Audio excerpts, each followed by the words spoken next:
একবার এক ব্যক্তি গৌতম বুদ্ধের কাছে যান এবং বলেন, হে মহাত্মা, আমি বেশিরভাগ সময় লোকেদের এটা বলতে শুনেছি যে যেমনটা আমরা ভাবি ঠিক তেমনটাই আমরা হয়ে পড়ি।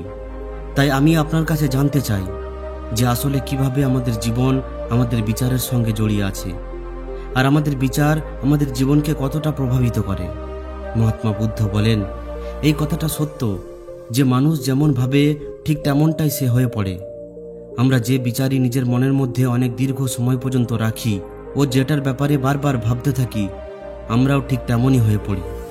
লোকেরা নিজেরাই নিজেকে ওই বিচারের মতোই তৈরি করে ফেলে যেটার ব্যাপারে সে বারবার ভাবতে থাকে। কোনো মানুষের চরিত্র তার বিচারই তৈরি করে। যদি তার বিচার ভালো হয় তাহলে তার চরিত্র পবিত্র হয়, আর যদি তার বিচারই দূষিত হয় তাহলে তার চরিত্রও খারাপ হয়। যদি তুমি খুবই ধ্যান দিয়ে দেখো তাহলে তুমি বুঝতে পারবে যে তোমার জীবনের প্রত্যেকটি পদক্ষেপ তোমার কোনো না কোনো বিচারের সঙ্গে জড়িত। তুমি আজ যা কিছুই তা তোমার বিচারের জন্যই। তোমার বিচার ভালো না খারাপ, এটা তোমার জীবনকে কোনো না কোনো রূপে উন্নত করে, না হয় অবনত। আমরা যেমন চিন্তা ভাবনা করি আমাদের চরিত্রও ঠিক তেমনই হয়ে পড়ে। যেভাবে কোনো স্বাস্থ্যবান বীজ ছাড়া কোনো ভালো গাছের জন্ম হয় না, ঠিক সেইভাবেই ভালো চরিত্র ও ভালো বিচার ছাড়া কোনো মানুষ সফল হতে পারে না। আর যদি তার বিচার নেতিবাচক হয় তাহলে তার জীবন খারাপ দিশায় এগিয়ে যায়। এইভাবেই আমরা আমাদের বিচার ও কর্মের মাধ্যমে অনেক ধরনের বীজ বপন করি, আর ওই বীজের ফল হয় আমাদের দুঃখ দেয়, না হয় সুখ। যদি আমরা ইতিবাচক বিচারের বীজ বপন করে থাকি তাহলে আমরা সফলতা এবং খুশি পাই, কিন্তু যদি বপন করা বীজ নেতিবাচক হয় তাহলে অসফলতা ও দুঃখ পাই। তুমি যে সমস্ত লোকেদের মহান ও সফল ভাবো তারা সেখানে এমনি এমনি পৌঁছে যায়নি। তারা তাদের বিচারের ওপর নিয়ন্ত্রণ রেখে নিজের চরিত্রকে ওইভাবেই গঠন করেছে, আর ওই চরিত্রের দমেই তারা মহান হয়েছে এবং ওই উচ্চতাকে স্পর্শ করতে পেরেছে। তাই আসলে তোমার অন্তরে যেমন বিচার আছে বাইরেও তুমি ঠিক তেমনই থাকবে। যদি তোমার অন্তরে অন্য কারোর জন্য রাগ, ঘৃণা ও ঈর্ষা থাকে তাহলে তুমি বাইরেও ঠিক তেমনই পাবে। তুমি এমন লোকেদেরই পাবে যারা তোমার সঙ্গেও এমনই করবে। কিন্তু যদি তোমার মনের মধ্যে প্রেম থাকে, শান্তি থাকে, করুণা থাকে, তাহলে তুমিও ওই ধরনেরই হয়ে পড়বে। আর এই ধরনের বিচার রাখা ব্যক্তিরা সম্মান ও প্রেম দুটোই পায়। আসলে মানুষ নিজেরাই নিজেদের জীবনের নির্মাতা। তারা তাদের জীবনকে বানাতেও পারে, আবার খারাপ করতেও পারে। মানুষ তার কর্ম ও বিচারের দ্বারাই নিজের চরিত্রকে তৈরি করে, নিজের সমাজকে তৈরি করে, নিজের ভাগ্যকে তৈরি করে। এরপর ব্যক্তিটি বলেন, কিন্তু হে মহাত্মা, আমি নিজের বিচারের মাধ্যমে নিজেকে কিভাবে উন্নত করব?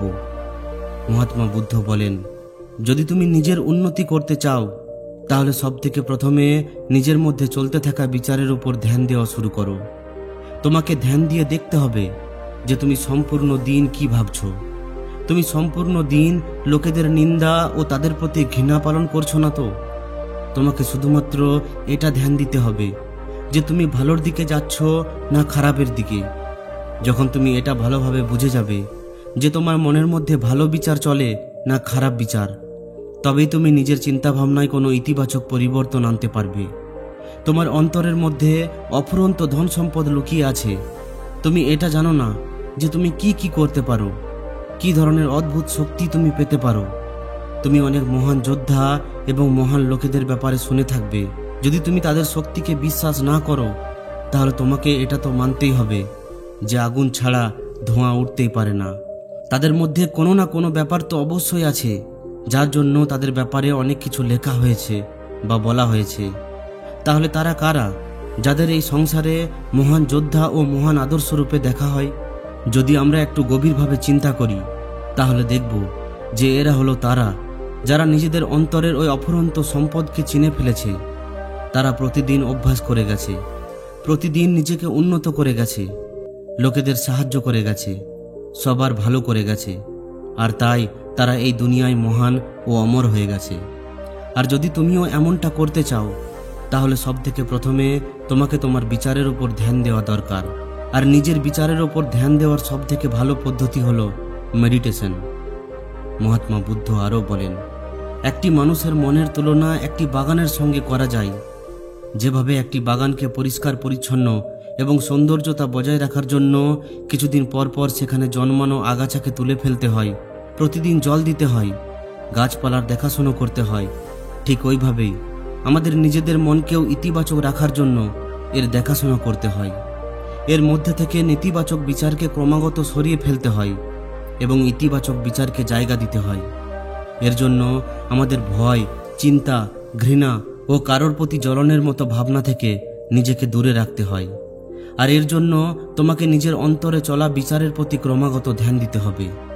যে কোনো মানুষের মনে ওঠা বিচার এবং তার চরিত্রের অনেকটা তার আশেপাশের মহল এবং তার পরিস্থিতির উপর নির্ভর করে। কিন্তু এর মানে এটা নয় যে যদি কারোর পরিস্থিতি খারাপ হয় তাহলে তার বিচারও সবসময় খারাপই হবে। সে তার বিচারের ওপর ধ্যান দিয়ে সেটাকে বদলাতে পারে, আর যখনই তার বিচার বদলে যাবে তখনই তার চরিত্র এবং তার কাজকর্ম করার পদ্ধতিও নিজে নিজেই বদলে যাবে। শুধুমাত্র যে কোনো ব্যক্তিকে ধীরে ধীরে এই সমস্ত কিছু শিখতে হয়, বিচারের কাজ করার পদ্ধতিকে বুঝতে হয়। তোমাকে সবথেকে প্রথমে এটা মানতে হবে যে যদি কোনো কর্ম অন্য কোনো ব্যক্তি করতে পারে তাহলে তুমিও সেটা করতে পারবে। তোমাকে শুধুমাত্র এর জন্য বারবার অভ্যাস করা প্রয়োজন, নতুন নতুন জিনিস শেখার প্রয়োজন। দেখবে তোমার চিন্তাভাবনা পরিবর্তন হওয়ার সঙ্গে সঙ্গে তোমার পরিস্থিতিও বদলে যাবে। যে সমস্ত বিচারই তুমি বীজরূপে নিজের মস্তিষ্কে বপন করবে সেটা ধীরে ধীরে তোমার চরিত্রে, তোমার কর্মে প্রকাশ পেতে শুরু করবে। আর একবার যখন ওই বিচার তোমার মধ্যে বিস্তার করতে শুরু করবে তখন তোমাকে সফল হওয়া থেকে কেউ আটকাতে পারবে না। কিন্তু যদি ওই বীজ বা বিচার নেতিবাচক হয় তাহলে তোমার অসফল হওয়া থেকেও তোমাকে কেউ বাঁচাতে পারবে না। এই জন্য নিজের বিচারের প্রতি জাগ্রত হওয়া অনেক বেশি প্রয়োজন, যে তুমি কেমন বিচার নিজের মধ্যে প্রয়োগ করছো। একটি কথা সব সময় মনে রাখবে যে আমরা সেটা কখনোই পাই না যেটা আমরা চাই, আমরা সেটাই পাই যেটা পাওয়ার আমরা যোগ্য। আর আমাদের যোগ্যতা ঠিক করে আমাদের বিচার। এই জন্য কোনো কিছুর ইচ্ছা করা আর ওই ইচ্ছার ব্যাপারে ক্রমাগত ভাবতে থাকা বা তাকে পূরণ করার চেষ্টা করা দুটি সম্পূর্ণ আলাদা আলাদা জিনিস। কারণ ইচ্ছা তো প্রত্যেক ব্যক্তি করে, কিন্তু ওই ইচ্ছার ব্যাপারে ক্রমাগত ইতিবাচক চিন্তাভাবনা করা এবং তাকে পাওয়ার জন্য ক্রমাগত পরিশ্রম করে চলা, এটা অনেক কম মানুষই করতে পারে। এই জন্য যদি তুমি তোমার পরিস্থিতিকে বদলাতে চাও তাহলে তোমাকে সবথেকে প্রথমে নিজেকে বদলাতে হবে। কারণ বেশিরভাগ লোক নিজের পরিস্থিতি তো বদলাতে চায়, কিন্তু সে তার চিন্তাভাবনা ও কাজ করার পদ্ধতিকে বদলাতে চায় না। আর যদি তারা এইভাবেই থাকে তাহলে তাদের পরিস্থিতিও কখনোই বদলাবে না। এরপর ব্যক্তিটি বলেন, হে মহাত্মা, তাহলে আমাদের বিচার আমাদের শরীরের ওপর কি প্রভাব ফেলে? বুদ্ধ বলেন, আমাদের শরীর হলো আমাদের মনের গোলাম। আমরা যা কিছুই ভাবি তার সবথেকে প্রথম ছাপ আমাদের শরীরের ওপরই পড়ে। তুমি দেখে থাকবে যে সমস্ত লোকেরা অনেক বেশি চিন্তাভাবনা করে, ভয় পায়, তারা খুব তাড়াতাড়ি রোগগ্রস্ত হয়ে পড়ে। এর সঙ্গে সঙ্গে যারা অন্যের প্রতি ঈর্ষা করে এবং সবসময় নেতিবাচক চিন্তাভাবনা রাখে তারাও অনেক তাড়াতাড়ি মানসিক ও শারীরিক অক্ষমতার শিকার হয়ে পড়ে। আর যদি তুমিও এই ধরনের বিচার রাখো তাহলে তোমার সঙ্গেও এমনই হবে। এর বিপরীতে যারা সবসময় খুশিতে থাকে, অন্যের ভালোভাবে, সবসময় সুস্থ থাকার বিচার রাখে, তাদের এনার্জিও এমনই হয়ে পড়ে। আর এই এনার্জির ইতিবাচক প্রভাব সবথেকে প্রথমে তার শরীরেই পড়ে। কারণ যে ব্যক্তির মস্তিষ্ক শান্ত, ওই ব্যক্তির শরীরের অর্ধেক রোগ নিজে নিজেই শেষ হয়ে যায়। আমরা সুস্থ থাকবো না রোগগ্রস্ত, এটা আমাদের আশেপাশের মহল এবং পরিস্থিতি ছাড়া আমাদের বিচারের উপরও নির্ভর করে। একটি দুর্বল এবং অসুস্থ বিচার আমাদের শরীরকেও দুর্বল এবং অসুস্থ করে তোলে। তুমি তোমার আশেপাশে দেখে থাকবে যে যারা অসুস্থ হওয়াতে সবথেকে বেশি ভয় পায় তারাই সবথেকে বেশি অসুস্থ হয়ে পড়ে। এই ভয় হাজার হাজার লোকেদের জীবন নিয়ে নেয়। এর বিপরীতে যারা নিজেদের শরীরের ব্যাপারে ভালোভাবে, নিজেকে সম্পূর্ণ সুস্থভাবে, মজবুতভাবে, আর যার বিচার শুদ্ধ হয় তার শরীরও ঠিক তেমনই হয়ে পড়ে। আমাদের শরীর শুধুমাত্র একটা উপকরণ, আর আমাদের মস্তিষ্ক এই উপকরণকে নিয়ন্ত্রিত করে। যেভাবে একটি ভালো ভোজন আমাদের শরীরের জন্য প্রয়োজনীয়, ঠিক একইভাবে একটি ভালো বিচারও আমাদের শরীরের জন্য খুবই প্রয়োজনীয়। যখনই তোমার বিচার শুদ্ধ হবে তখনই তার প্রথম প্রভাব তুমি তোমার শরীরে অনুভব করতে পারবে। একটি শুদ্ধ এবং ইতিবাচক মস্তিষ্ক কখনোই তোমাকে খারাপ ভোজন খেতে দেবে না। এই জন্য সবথেকে প্রথমে নিজের মস্তিষ্ককে সুরক্ষিত রাখো। এরপর এই মস্তিষ্কই তোমার শরীরকে যে কোনো রোগ থেকে সুরক্ষিত রাখবে। যদি কোনো অসুস্থ এবং দুর্বল ব্যক্তি নিজের শরীরকে সম্পূর্ণভাবে সুস্থ করতে চায়, তাহলে তাকে সবথেকে প্রথমে নিজের বিচার ও মস্তিষ্ককে সুস্থ করতে হবে। তাকে প্রকৃতির সংস্পর্শে থাকতে হবে, সূর্যের আলোয় থাকতে হবে। তাকে এক মুহূর্তের জন্য নিজের শরীর নিয়ে নেতিবাচক ভাবা চলবে না। সে যেমন স্বাস্থ্য চায় তাকে তেমনই অনুভব করা দরকার, আর তার সম্পূর্ণ বিশ্বাস রাখা দরকার যে সে এমন হতে পারবে। ব্যক্তিটি বলেন, হে বুদ্ধ, এখন আপনি আমাকে এটা বলুন যে আমাদের বিচার আমাদের লক্ষ্যকে কিভাবে প্রভাবিত করে। মহাত্মা বুদ্ধ বলেন, যতক্ষণ না তোমার লক্ষ্য তোমার বিচারের সঙ্গে একত্রিত হচ্ছে, ততক্ষণ তুমি সফলতা অর্জন করতে পারবে না। এর অর্থ হলো, ভাববার হলে তুমি তো প্রতিদিন নতুন কিছু ভাবতে পারবে যে আজ আমাকে এটা করতে হবে, কাল আমাকে ওটা করতে হবে, পরবর্তীকালে আমাকে ওটা করতে হবে। কিন্তু যতক্ষণ না তুমি নিজের লক্ষ্যকে নির্ধারিত করছো, ততক্ষণ তুমি কোনো বড় কাজ করতে পারবে না। কারণ নিয়ম এটা যে আমরা যদি কোনো কাজকে বারবার করে থাকি, তাহলে ওই কাজে আমরা একটা অদ্ভুত সফলতা অর্জন করতে পারি। কিন্তু যদি তুমি তোমার লক্ষ্য প্রতিদিন বদলাতে থাকো, তাহলে তুমি কখনোই কোথাও পৌঁছাতে পারবে না। এই জন্য তোমার জীবনের একটা নিশ্চিত লক্ষ্য থাকা দরকার, আর তোমাকে সম্পূর্ণ পরিশ্রম করে ওই লক্ষ্যে পৌঁছানোর চেষ্টা করা দরকার। এর জন্য তোমাকে তোমার সমস্ত বিচারকে নিজের লক্ষ্যের প্রতি একাগ্রচিত্ত করা দরকার। না হলে তোমার বিচার ভেঙে পড়বে। আর হতে পারে যখন তুমি একবার অসফল হয়ে পড়বে, কিংবা শুরুতেই যদি তুমি কোনো সফলতা না পাও, তাহলে তোমার মন অন্যকে দেখে এটা ভাবতে শুরু করবে যে এই কাজটা তো খুবই সহজ। ওই ব্যক্তি যদি এই কাজে সফল হতে পারে, তাহলে আমিও সফল হয়ে অনেক অর্থ এবং সম্মান প্রাপ্ত করতে পারবো। আর হতে পারে এই কাজেও অসফল হয়ে তুমি অন্য রাস্তায় চলে যাবে। আর এমনটা করতে করতে তুমি হয়তো অনেক ধরনের কাজ করে ফেলবে, কিন্তু অবশেষে তুমি কোনো কাজেই সফল হয়ে উঠতে পারবে না। এই জন্য সবথেকে প্রথমে তোমাকে একটা জিনিস অবশ্যই নিশ্চিত করতে হবে, তবেই তোমার বিচার একটি কাজের প্রতি কেন্দ্রীভূত হতে পারবে। এখন তোমার ওই লক্ষ্য যা কিছুই হতে পারে, সেটা মানসিক শান্তি প্রাপ্ত করা হোক কিংবা ধনী হওয়া। তুমি মনে রাখবে, লক্ষ্যই একমাত্র সেই জিনিস যেটা তোমার বিচারকে একটি দিশায় কেন্দ্রিত রাখে। যদি তুমি তোমার লক্ষ্য অর্জন করতে বারবার অসফল হয়ে পড়ছো, তাহলে তার মানে এটা নয় যে তুমি সেটা অর্জন করতে পারবে না। এর মানে হলো এটা যে তোমার নিজের লক্ষ্য অর্জন করার পদ্ধতি ভুল। তাই তোমাকে তোমার লক্ষ্য নয়, তোমার চিন্তা ভাবনা ও নিজের কাজ করার পদ্ধতিকে বদলানো দরকার। যদি তুমি এমনটা করো, তাহলে তুমি ধীরে ধীরে শিখে নিজের লক্ষ্য পর্যন্ত পৌঁছে যাবে। কখনোই অসফলতা থেকে ভয় পাবে না। যদি তোমাকে অনেক বড় কিছু অর্জন করতে হয়, তাহলে তোমাকে অন্তর থেকে মজবুত হতে হবে। কারণ তুমি যাই করো না কেন, লোকেরা বেশিরভাগ সময় তাদের কথাই তোমাকে দুর্বল এবং হতাশ করার চেষ্টা করবে। তাই তুমি যদি ভয় পেয়ে যাও, তাহলে তুমি কখনোই নিজের সফলতা অর্জন করতে পারবে না। কারণ ভয় তোমার সমস্ত আশা ও ভরসাকে শেষ করে দেয়, আর তোমার সমস্ত বিচার তোমার ওই ভয় পর্যন্তই সীমিত রয়ে যায়। আর এই ভয় পেতে পেতে তুমি শারীরিক এবং মানসিকভাবে অসুস্থ হয়ে পড়ো।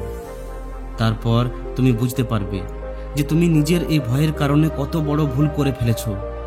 এরপর তোমার পক্ষে ওই অবস্থা থেকে বাইরে বেরিয়ে আসা খুবই কঠিন হয়ে পড়বে। এই জন্য সবথেকে প্রথমে একটি লক্ষ্য বানাও, যাতে করে তোমার বিচার তার প্রতি একাগ্র হতে পারে। এরপর বারবার অসফল হওয়ার পরেও ভয় পাবে না, কারণ এই ভয় কোনো লক্ষ্যকে অর্জন করারই একটা অংশ। আর নিজের উপর সম্পূর্ণ ভরসা রাখো যে তুমি সফল অবশ্যই হবে। এরপর দেখবে একদিন তুমি সফল হয়েও যাবে। এরপর ওই ব্যক্তি বলেন, হে মহাত্মা, তাহলে বিচার এবং মনের শান্তির মধ্যে কি সম্পর্ক আছে? মহাত্মা বুদ্ধ বলেন, মনের শান্তি হলো সেই সম্পদ যেটাকে দুনিয়ার 1% মানুষও অর্জন করতে পারে না। আর যে এই সম্পদকে অর্জন করে ফেলেছে, সে এই দুনিয়ার সবথেকে ভাগ্যবান মানুষ। তাকে লোকেদের ভিড়ের মধ্যে সবথেকে আলাদা দেখায়। এটা বলা যতটা সহজ বলে মনে হয়, আসলে এটা অতটাও সহজ নয়। মনের শান্তিকে শুধুমাত্র দীর্ঘ সময় পর্যন্ত আত্মনিয়ন্ত্রণের দ্বারাই পাওয়া সম্ভব। যখন কোনো ব্যক্তি নিজেকে এবং এই দুনিয়াকে বুঝে ফেলে, মোহ এবং প্রেমের মধ্যবর্তী অন্তরকে বুঝে ফেলে, তখন তার মধ্যে থেকে ঘৃণা, ভয় এবং ঈর্ষার মতো ভাবনা শেষ হয়ে যায়। এরপর একটি ব্যক্তি সত্যিকারের মনের শান্তি পেতে পারে। আর এটাই হলো প্রত্যেকটি মানুষের অন্তিম লক্ষ্য। অন্তর থেকে শান্ত একটি ব্যক্তি অনেক কঠিন পরিস্থিতিতেও নিজেকে নিয়ন্ত্রণে রাখতে পারে। যতটা মানসিক শান্তি একটি শান্ত মানুষের মধ্যে থাকে, ততটা আর কারোর কাছেই থাকে না। শান্ত মানুষ মানে এমন একটি ব্যক্তি যার মন সম্পূর্ণভাবে শান্ত হয়ে পড়েছে। কারণ যখনই তোমার মন শান্ত হয়ে যাবে, তখনই তোমার সমস্ত বিচারও শান্ত হয়ে পড়বে। আর তখন তুমি অনুভব করতে পারবে যে আসলে তোমার মস্তিষ্ক কতটা শক্তিশালী। যখনই তুমি মনের শান্তি পাবে, তখনই তুমি এটা অনুভব করতে পারবে যে তোমার মানসিক শক্তি এতটা বেড়ে গেছে যে এখন তোমার কাছে যে কোনো কাজ সহজ হয়ে গেছে। তুমি যেখানেই থাকবে, যে পরিস্থিতির মধ্যেই থাকবে, সেখানে তুমি নিজেকে স্বীকার করে নেবে এবং সব সময় খুশিতে থাকবে। আর তুমি যদি এই অবস্থাকে পেতে চাও, তাহলে এর শুরুটাও তোমাকে নিজের বিচার থেকেই করতে হবে, নিজের বিচারকে নিয়ন্ত্রিত করে। আর নিজের বিচারের ওপর এই নিয়ন্ত্রণ তুমি হাসিল করতে পারবে শুধুমাত্র ধ্যানের মাধ্যমে। এই সমস্ত কিছু বলে মহাত্মা বুদ্ধ মৌন হয়ে আবার নিজের ধ্যানে মগ্ন হয়ে পড়েন। আর ওই ব্যক্তিও তাকে প্রণাম করে চলে যায়। বন্ধুরা, আশা করছি এই ভিডিওটি আপনাদের ভালো লেগেছে। যদি ভালো লাগে তাহলে অবশ্যই লাইক করুন এবং এই ধরনেরই আরও শিক্ষামূলক ভিডিও পেতে আমাদের চ্যানেলটিকে অবশ্যই সাবস্ক্রাইব করে নিন। ধন্যবাদ।